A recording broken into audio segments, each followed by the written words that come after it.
Yun lang. Naubos na yung spill ko.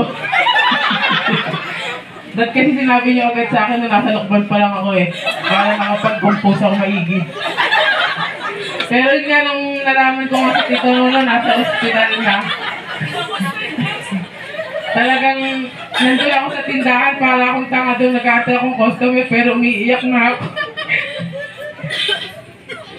Nagbabasa ba ako ng GC namin, tapos nag-aantay ng update. Kada nagdadrive ako, nag-ano ako na talagang sumasagi sa utak ko si Tito Nuno. Hanggang ngayon naririnig ko na nandun siya sa bahay nila. Hanggang ngayon po hindi ko pa sinisilip si Tito Nuno kasi ayaw ko makita na nandun siya. Parang gusto ko maalala lang yung malakas mang asar. Tsaka yung masayahing Tito Nuno.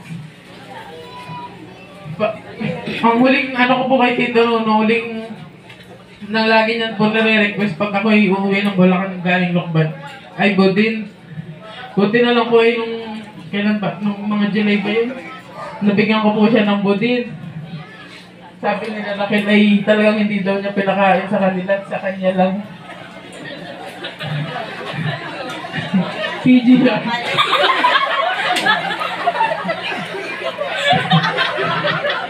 Kaya po ngayong gabi ay tinatapos na po namin general course kay Tito Nuno lang yung sakit.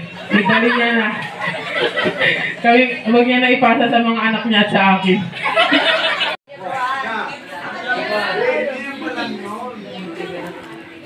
Nag-government sa India yan. Greenland. Finland. Finland. Finland.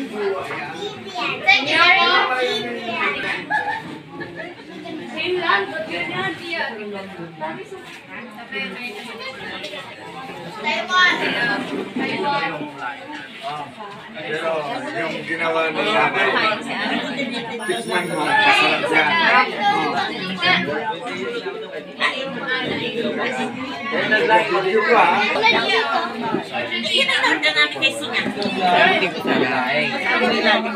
Ang masarap Huwag kayong magtatalikod. Dami naman.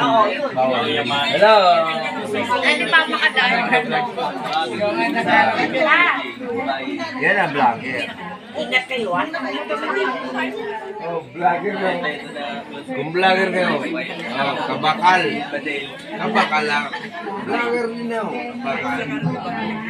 Kabakal. Paano sa kamuning? Patabit na. Hindi na maguling. Hindi na surat.